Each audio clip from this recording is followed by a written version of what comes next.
Hello, everybody, and welcome to another episode of the Michael and Patty Show. My name would be Michael, and beside me, I'm Patty. what's Patty have to say today? It is a nice weather day on PEI. We have our first cruise ship that has set port here, and it's kind of exciting to know what season is upon us here. So if all these Viking passengers are listening to this, when you visited Charlottetown or looking at your ship, you're at 375 people, the first ship just towards the end of April when this is being recorded. If you're new to the podcast, we cover everything Prince Edward Island based on our 41 plus years of combined experience, 7 days a week, 24 hours a day less sleep, thousands of transactions handled, and endless moments of constant entertainment, which is why we created this podcast. Entertainment is one word, chaos, a little bit of stress, and then also very rewarding and a lot of fun. Getting to meet some really cool people. Well, there's no doubt there. We could write a book on that. And if you're looking for other sources of information beyond our podcast, be sure to check out our extensive YouTube channels. Join our weekly newsletters, our Twitter feeds. We're on Threads, LinkedIn. We're pretty well everywhere. And additionally, check out the government's website at gov.pe.ca. And if you're a tourist, maybe even you're not, go to peiplay.com to get the tourist guide and other doodads for free of charge. In fact, I think you can download most of them now. Yeah, especially if you're looking to plan a house hunting trip and you want to be able to take in a little bit of the sightseeing. It's a great site to go in, plan your trip, and maybe kind of balance it out, make it a little fun too. I was checking our stats here. We're getting close to 100 episodes, and from what I understand, less than 1% of new podcasts make it to 100 episodes. Most of them fail in around 5 or 6 episodes, so it's good to see we're getting that far. Like I said, endless entertainment and content for the podcast, so we've got good material to use based on our experiences daily. But we've had 732 new listeners to this podcast in the last 2 weeks, which I thought was pretty cool. I didn't know there was that much interest in PEI real estate. So if you are listening to this and you're a new listener, if you have any questions about Prince Edward Island real estate or the PEI culture, which is much different. Somebody told me once that had a psychology background that the culture in PEI is very different than what you're going to find in Toronto or even Moncton or Halifax. Would you agree with that, my world traveler? Yes, actually, island mentality, island culture in Prince Edward Island is not exempt from that. There's just a different mindset living here on PEI. So when you get bored, just Google Prince Edward Island culture shock or just culture shock, period. So I had an interesting phone call come in. You know how agents are petrified of answering their phones now because everybody has one. And anytime they drive by a for sale sign, they pick it up to ask questions and they just never know when they are. So it turns into this big riddle. Yes, and some of it, though, too, is some people don't like answering their phone because they feel they're going to get scammed, so they don't take the call and miss an opportunity, too. Well, back in the old days, you never missed a phone call because you always thought it was an opportunity. Today, it's usually Google and Microsoft calls me a lot. Mm-hmm. The same. So this phone call comes in, just to give you an example what we deal with, and this gentleman says, I'm sitting in front of, and he gives me a number and an address. And I said to him, I don't have that property listed. However, I'd be happy to get to my office here and look it up for you and tell you a little bit about it. And he says, well, your name's on the sign, kind of aggressively. And I said, well, if my name's on the sign, it's probably my listing. So I asked him to describe it to me. So he describes this structure to me. And I said, you're sitting in front of this address, not the address you gave me, just for something to do. I mapped out what address he was referring to. I figured it was probably 20 minutes away or so. It was 30, almost 40 kilometers away. So he's giving me the wrong address. And then to top it all off, I said to him, that property just sold. He says, well, there's no sold sign on it. And this is down some little laneway out in the middle of nowhere. It's sold, and I told him this. I said, it sold about 40 to 50 hours ago. That's why there's no sold sign up. Plus, it's out in the country, so I'm sure our sign guy has higher priorities than taking a half an hour, 45-minute drive to put a sold sign on a property that no one's ever going to see. But this is the sort of stuff we deal with.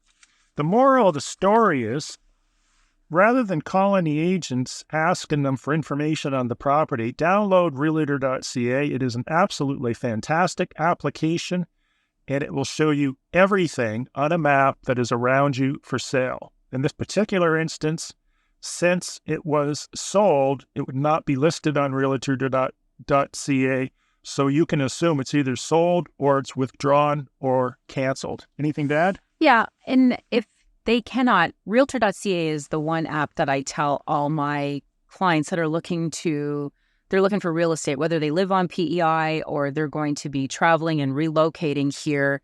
That's a really great start. However, if you are in front of a sign and you don't see it on realtor.ca, feel free to call the agent on the sign or the office. A lot of the real estate brokerages on PEI also do include their office number. And just to find out, I mean, it could have been just a quick lapse of time where with paperwork and getting the listing renewed or something like that. And instead of missing out on the opportunity, don't be afraid to pick up the phone. And if you're a realtor, don't be afraid to answer it. If it is a scam, you have the option of hanging up. Or you can text the agent. Yeah, or you can text the agent 100%. A lot of times if we're in an appointment, text messaging as soon as I leave is the first thing that I respond to, because I can do it in my client's driveway, quicken, shoot off a few quick messages, and then I can start getting back to my calls. And give them the proper address. That is very important to do that. And it's odd because he's sitting in front of the actual property, but yet he's referencing, and I don't understand where he would have been confused and giving. It must have been the same street, but just in a different community. No, he was referencing a completely different area. It would be like someone driving around the streets of Toronto and then telling the agent that the house is in Oakville. Okay. It was one of those situations. Moving along here, I received an email. It was actually a listener to this podcast that asked me where the bad areas of PEI are. Her name is Sue. I sent you an extensive email, Sue. By the way, thanks for not responding to that. Maybe she's busy, or maybe it went to her spam. It could be. It was a long email. What would you say? Where are the bad areas in PEI, Patty? I wouldn't say there's any real bad areas on PEI. It depends. What is your definition of a bad area? A bad area is high crime, burning buildings, razor wire fences, barbed wire, cast iron grills on your windows and doors. I've been in these neighborhoods in South America. Yeah, I was going to say, I don't know where you go on PEI, but there is no area that represents. So in my opinion, by that definition, there is no bad areas on PEI. So what would I look for? What would be the better areas? Is there a better area? I would say no, there isn't. I would say it basically depends on what you're looking for. Yeah, and that's part of my screening and question. I think it's a great question, especially if you're used to living in bigger cities across Canada or anywhere on the planet, to ask that, hopefully as somebody that's local. And in your opinion, I ask that when I travel down in the States, is there some areas in whatever community that I'm in that I should probably stay away from? And I trust my Uber driver to let me know that. So I think it's a great question, Sue, that you had, but I wouldn't say that there's any bad areas. And if you are looking for a certain specific lifestyle, this is part of my initial intake. Where do you live? What are you hoping to have as your lifestyle experience here? Do you want to be close to golf courses, trails, city centers, having amenities? Are you looking more for a rural experience? What are you looking for with regards to travel? Do you need to live close to the airport? Do you need to live close to the bridge?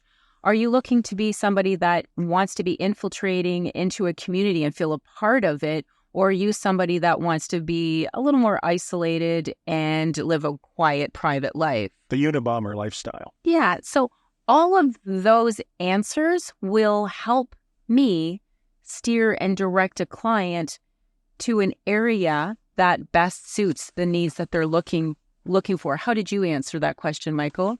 Well, my response was a couple pages long, but what some of the practical things you might want to consider when deciding on the location would be access to the airport. PEI, there's one major airport that's Charlottetown. We have a second ex-military airport in Slemon Park. If you have a private plane, it will accommodate just about anything. And of course, there's a few grass strips, namely Cable Head East, and there are some others through the island for things like Cessnas. Proximity to the bridge, if you're going to be traversing back and forth to the mainland, that might be important. I'll even add to that to proximity to the ferry. So the ferry is on the east end. The bridge is closer to Summerside. It's in Borden Carlton.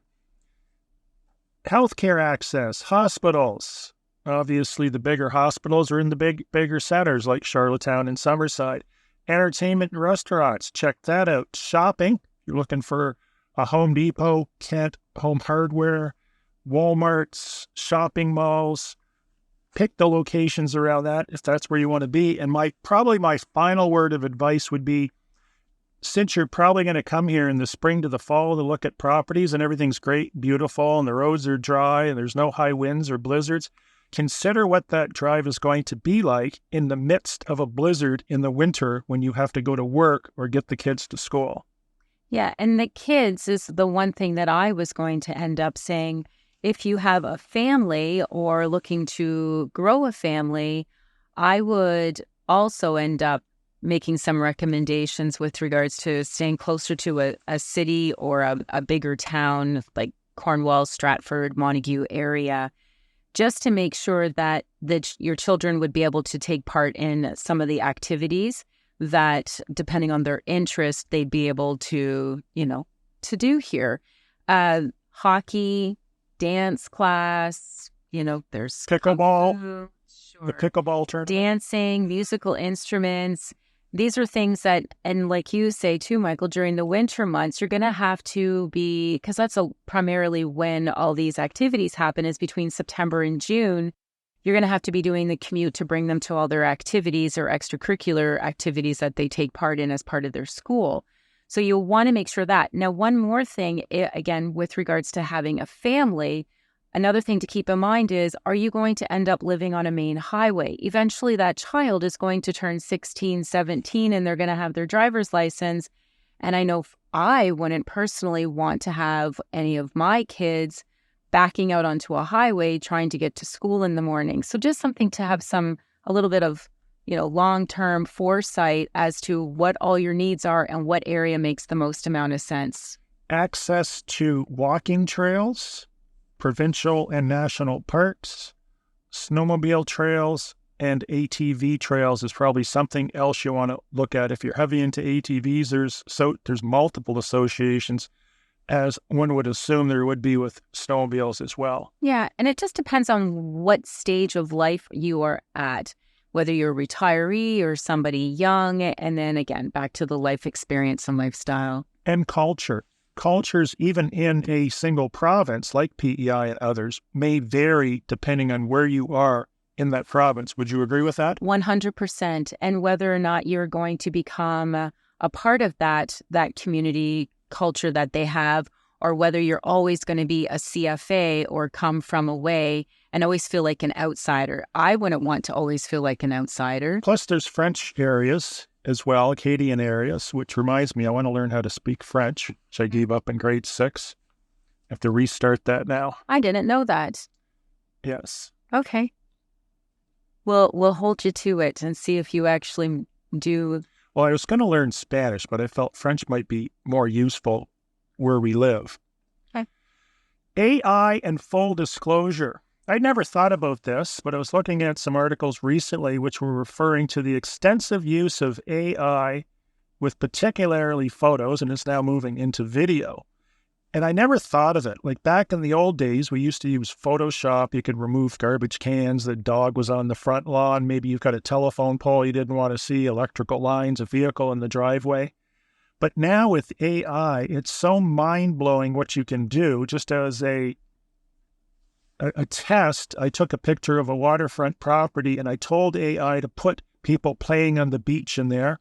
I said, add a cruise ship, add a couple of yachts, color this tree green, get rid of these trees over here and make the grass green. That sort of stuff, you're going to probably see more and more of it, but it should be disclosed that that image, if that's being used for marketing, is indicated that it was AI enhanced, because according to our regulations and rules, pictures have to represent the property, not represent the property after they're edited through AI or Photoshop to remove. I've seen people remove barns and pig farms and the other things I just mentioned. So if there is any modification done, whether it's AI or it's done with Photoshop or a photo editing program, that should be disclosed that that's been done, because buyers can get really disappointed when they show up and the property is nowhere near as nice as it looks on realtor.ca after they spend an hour and a half driving there. Yeah, and even virtually staging rooms, because that is AI as well, putting furniture in to a home can create a certain kind of vibe and feel. Not that they're buying the furniture as a buyer looking at the property, but it can create disappointment when you actually bring that buyer in and the house is a little rough around the edges. It doesn't present the way it did in the photos. Even though, again, they're not buying the furniture, it may cause a negative emotion for that buyer's experience and cost the seller, that buyer, not moving forward, whereas they may have if there was an accurate representation of the property. I have a funny story with regards to AI. At least makes it look polished and professional. But a couple years ago, a realtor on Prince Edward Island felt that the photos taken, and they were drone aerial photos, it was in an off season, so you didn't have the green trees. And I don't know if I ever showed you this. I think I did, Michael. But they drew in with a green marker trees along the waterfront.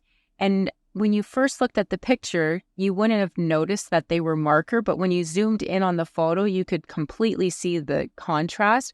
Completely hilarious. My clients that I sent this package off to, I said, please take note of the pretend marker trees on the waterfront. She did laugh and said, are you guys allowed to do that? And I said, no, but it looks like somebody's child went and got at the marketing material for this particular piece of waterfront land.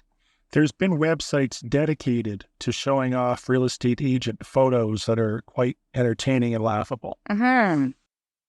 We're moving into the planes, trains, and automobiles part of this episode. We've already covered planes. Trains don't exist in PEI, and those railway tracks have been replaced with walking trails now, which I believe they can use for snowmobiles in the winter.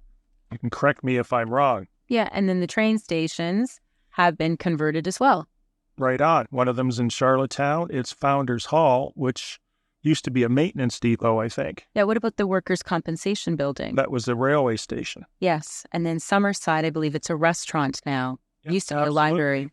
So we're going to talk about cars. We'll start off with licensing. First thing you do when you get to PEI and you're a resident, where do you go?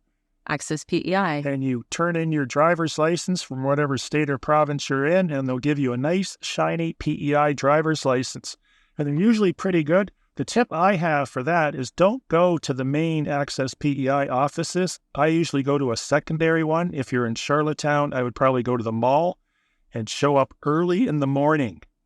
Probably when they open at 8 o'clock. Summerside, same thing. Get there when they open, unless you like sitting around and waiting to get stuff done. Any advice on that? Yeah, can I say something? On driver's licenses, some provinces will, from the community, the province that you're moving from, will reimburse you for, I believe, either your sticker or your driver's license. They do have something in place that if it's only a month or two in and you had to renew and the timing didn't work out very well, you can be reimbursed for that. Just something to look into.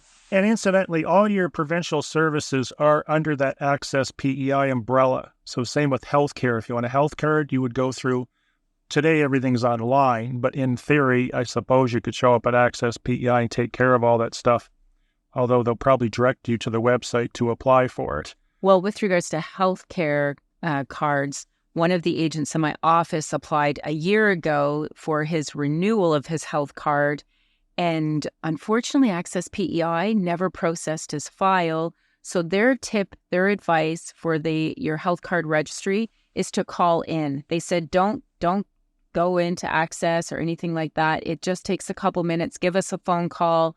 We'll renew your health card and get you set up. And sure enough, within 2 weeks, he just got his new one on the weekend here. Good. Getting back to cars, you'll need a safety. I'm not sure if the safety from whatever state or province you're in will be valid. I do know I've looked it up in the Highway Traffic Act because Access PEI told me that my safety from New Brunswick was not valid here. They are actually incorrect. The last time I read it, it said a safety from Nova Scotia, New Brunswick, or PEI is valid. So that needs to be done every year here. You'll obviously have to have insurance here. The good news is if you're moving from a highly dense and populated area like Patty and I used to live in, your insurance will go to basically nothing in comparison to what it used to be. Did you find that? Yes. Yeah, it was almost half. Mine was probably a third or a quarter of what I was paying in the city. Of course, you were living way up north. Oh, my goodness. Okay. But in the big city, it was a lot more expensive. Service. Now, if you have a Lexus, BMW, Mercedes, Land Rover, Jaguar, good luck getting any warranty service done because none of those dealers exist here, so you'll probably get used to driving to Halifax or Moncton, so it's something to consider when buying a new car and you're getting warranty service. After the warranty period, there are some really good, exceptional auto mechanics that do specialize in different brands, maybe it a Japanese brand, Toyota, or German cars, Porsches, BMWs, Mercedes, Volkswagen. But keep that in mind if you're buying a new car and you expect to get warranty service, because I know a lot of the new cars also include oil changes and maintenance for the first few years, you'll be driving to Moncton or Halifax. Next is snow tires and studs. Snow tires are extremely and highly recommended on the island, and you can also use studs here, unlike a lot of locations, although they do have to be off by a certain date, I believe. You're a stud user. May. They have to be off by the end of May. You will be pulled over and possibly ticketed if you still have your studded tires on. My recommendation is just buy a good set of Michelin X Ice tires and you won't need the studs. And I know you're not a big advocate or fan of them, but this is my first time on PEI. So my very first vehicle, obviously I didn't have studs. And then I ended up with studs because in being a realtor in my line of work, I am out on the road a lot. And as soon as I put my studded tires, my first winter, I was sold. That was what I was going to end up with for the rest of my time on PEI. Well, this past year, I just switched and I've got an Atlas, and I ended up just getting regular winter tires, and I don't like them. I miss my studs. I will ride these tires out until they need to be replaced. However, I am a huge advocate. We do get sometimes icy, slippery roads, or as the islanders call it, slippy road conditions. I'm an advocate for studded tires. They're noisy. Moving along. Noisy. They sound like a tropical rainforest inside your vehicle. Yes, probably. They're just noisy. I'm still getting and will probably continue to get phone calls from purchasers and agents asking, what does it cost to heat this house? Or how much is the electricity? We've covered this before, but this question still comes up. It would be the same as me asking somebody that owns a pickup truck, how much should I expect to pay for fuel on a monthly basis? Patty, I know you've got a much better answer than me on both of these things. Why don't you answer that? Well, and that is a really good, analogy to say how much fuel is this vehicle going to cost me? How much utility fees can I expect to pay for this house? Well, it depends on how warm or cold you like the house. Do you turn on the heat?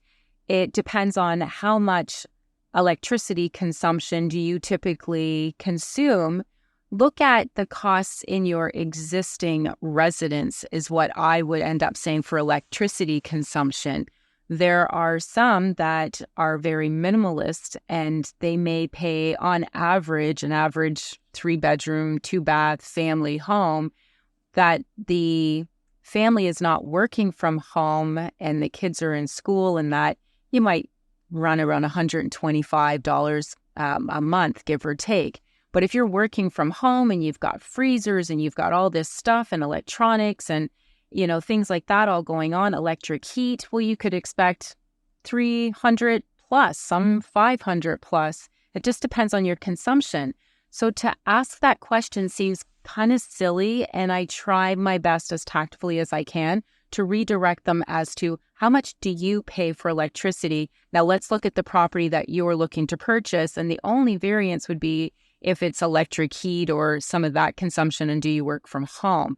Again, the heat, I've had elderly clients who were up in their 80s and the house is like a sauna, and I have to make sure that I wear my shorts and t-shirt in the middle of winter to go visit them because I will end up sick sitting inside that home. And then I have other clients where my feet start to go numb because they make sure that they keep their heat no more than 16, 17 degrees Celsius during the winter months to keep their costs down. So it really comes down to, it is subjective. What do you typically pay now?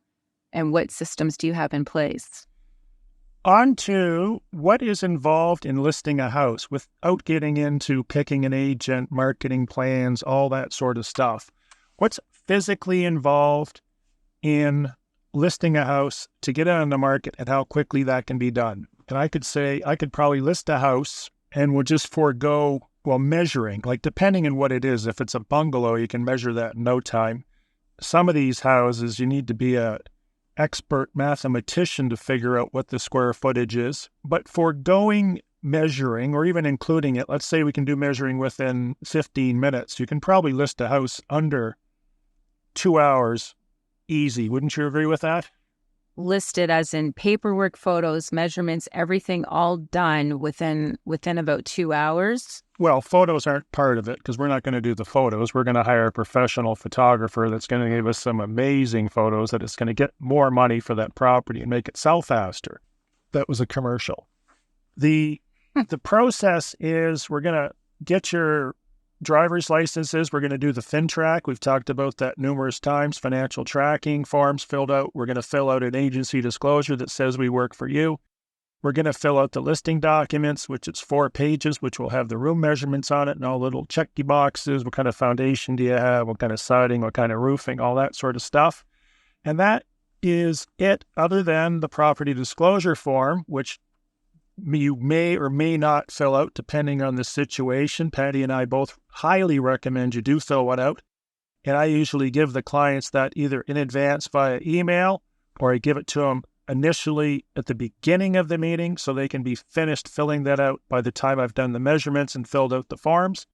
And Bob's your uncle. You can, assuming, as fast as you can get those photos done in video, if you're doing it, which you should be, and writing a description, which should be amazing and SEO friendly, you can probably get that property on as fast as you get your marketing materials done by your videographer and your photographer and you write the description. So probably 24 hours, 48 hours at the most, if all the stars align as far as timing and weather, because you're not going to, biggest challenge in the spring and the winter is just getting a nice day to shoot a house.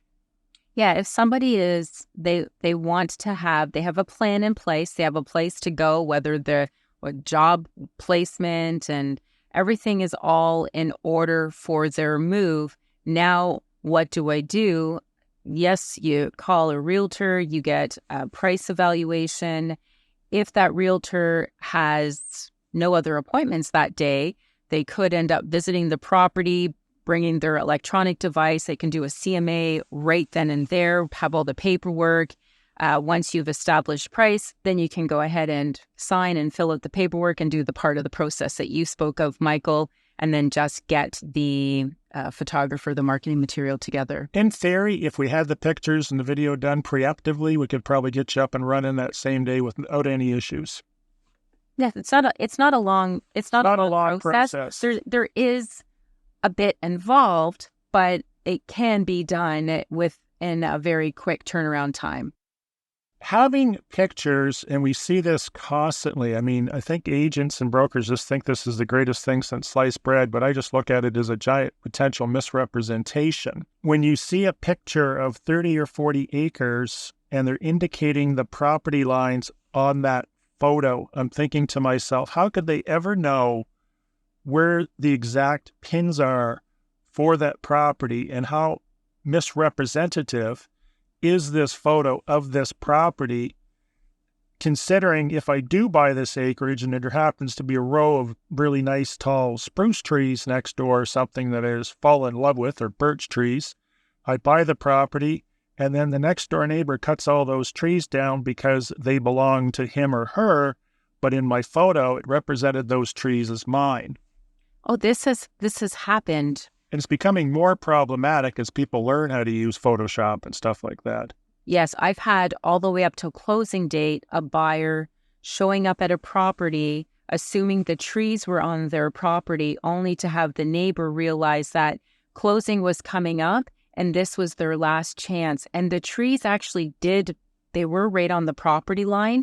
The neighbor cut them down because they wanted to maximize their views of the water, and they cleared the land. The buyer did have grounds to get out of the contract, although they were extremely disappointed and upset. These property lines, if you have a real savvy, picky buyer, and you're a realtor deciding to do this because you know Canva and you're able to do all this fun little drawing and stuff, arts and crafts in there, they will zoom in and see specifically what tree did you say was included, or how far away from that neighboring shed does this line show that my property is.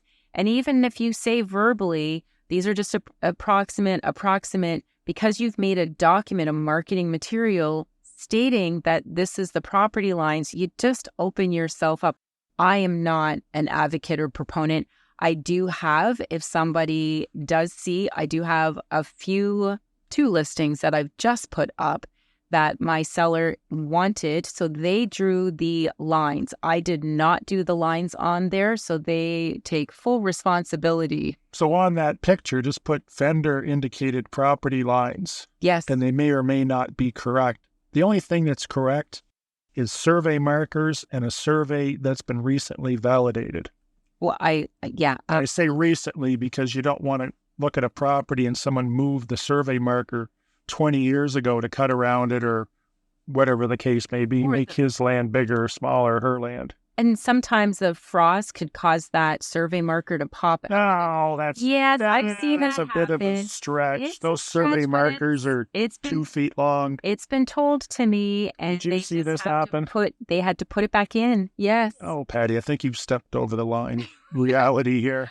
I firsthand have seen this. Yeah, in a lawsuit, when you were sued, and the owner said, "Oh, well, the property line, it jumped up and it relocated itself 6 feet over." I don't think so, Patty. It would have said, I thought I put it back where it came out. Yeah. Obviously didn't win that court case. I did not go to court, for the record. The timing of offers and counter offers. How many times do you get an offer on a property that's really, really bad, and the purchaser's agent has advised this purchaser to write a really, really bad offer because the listing agent is going to counter offer it and fix up everything? That is more common than I would like to admit. And if you're a buyer listening to this, please know that your offer tells a story of your finances. It tells a story of your interest level, how serious you are. And for a seller that's receiving one of these poorly written offers, my advice to you is, this is just business, not to take it personally, and listen to, hopefully you have a good realtor that is able to interpret the story that this buyer and buyer's agent has written on your property. One of the things that I don't like, Michael, is when a buyer's agent doesn't reach out to me with regards to how long to leave an offer open. I have clients that work shift work or are away, And it surprises me how often they will submit an offer to me, leaving it open because they're trying to be aggressive and maybe, I don't know, show off in front of their buyer, that they're leaving it open for 3-4 hours. And there's no way I'm in an appointment or my clients are at work, but there's no way we are going to get this addressed. But the purchaser's attitude plays into that as well, because you get a lot of people, particularly off-island people, that are, we're going to write this offer, and this property's been on the market for 3 months, and they need to sell it, and we're only going to leave it for 2 hours, and then we're moving on. And the sellers don't care most of the time. 99.9% of the time is move on. If you're going to be a pain in the ass to begin with, the process isn't going to get any better through the process of getting to the point of conveyance. Yeah. Does that make sense? Yes. I don't know who is the pushy one, and I'm sure sometimes it's a little combination and they feed off of one another, but it doesn't put the deal together. Have the buyer's agent should be reaching out to the listing agent. If I were to submit an offer, how much time does your clients need? Take a look and see if there's other business cards on the counter. If there's a lot, then there's the potential that your client might be in multiple offer. Yeah, put in an offer, but still be respectful of the time frame with regards to the other parties involved. If you do have somebody from the big cities across Canada, yeah, they're used to a different real estate game than we have here. And we just don't do business that way. I don't like the pushiness, and it sets off a bad tone right on the onset. And another reason, or one of the main reasons people are moving here to the Maritimes from other places, is because of the laid-back attitudes and the ability to live longer in a more stress-free environment. The other day I talked to somebody in Toronto, and we're putting some stuff together, and this person was like, I'll get that to you. Geez, it will be like a day. It's like, there's no rush. 2 days, 3 days, 7 days. I mean, it's not the end of the world. I was looking for some information on a product, but you could tell they were so stressed and high-strung because everyone wanted everything immediately. That's not the Maritimes. So when that offer comes in, it's very rare you're ever going to see an offer that you just sign and accept unless there's been some collaboration between the purchaser's agent and the listing agent. And in that case, you may come up with an offer that, yeah, it looks good, we'll sign it, we've discussed it, everyone's in agreement. Most of the time, it's either going to be rejected, especially if it's a really poorly written offer. And what I mean by that is offers that they have paragraphs in there that should have been omitted, things that aren't initialed properly. They got dates that are missing, dates that are misaligning. We're referring to contract dates that don't exist. Patty? Yeah, and a list of additional contingencies. Inclusions that don't exist. I got one, they're asking for the microwave. What microwave? There's no microwave. They're asking for stuff in the kitchen that didn't exist. Yeah, or they're asking for the John Deere mower. And again, these things should be a conversation before a contract is written. And with regards to submitting an offer in on a property, make sure that, in my opinion, you write an offer that's painful for the seller to counter, because once you open up Pandora's box, if I'm the listing agent and if I'm countering one thing because the offer was written sloppy and, timelines for financing is 3+ weeks, if it's not a commercial deal, there's no reason for that. If I'm going to counter one thing, guess what? We're just going to go through the whole thing and counter a bunch of stuff. And in closing of this subject, if I am going to counteroffer, the offer's open till today at 4 p.m. Today, right now, it's noon. When do I have to counteroffer? You should respond by 4, but you never don't have to respond ever. I feel it is a courtesy to say my client is not accepting your offer. We will counteroffer next week. Discussing a counter, and you can counter at any time. But I think out of fairness to that buyer, even if they did write a poorly written offer, and maybe they're none the wiser, in their defense, I feel it is a respect thing in business to at least notify the buyer's agent and say, just letting you know, we will not be accepting this offer as it is written, but we are discussing the possibility of a counter, which means that offer hasn't been outright rejected.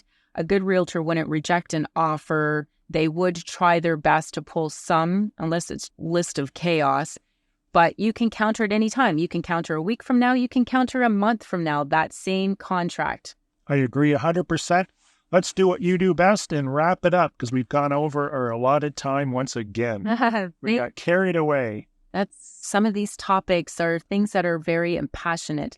Thank you for listening to another episode of the Michael and Patty Show, otherwise known as MAPS, the Prince Edward Island podcast that helps guide and navigate you through the buying and selling of PEI real estate and a little bit of just Prince Edward Island fun facts and things that you can expect. And if you want us to make another episode, be sure to follow or subscribe to the podcast.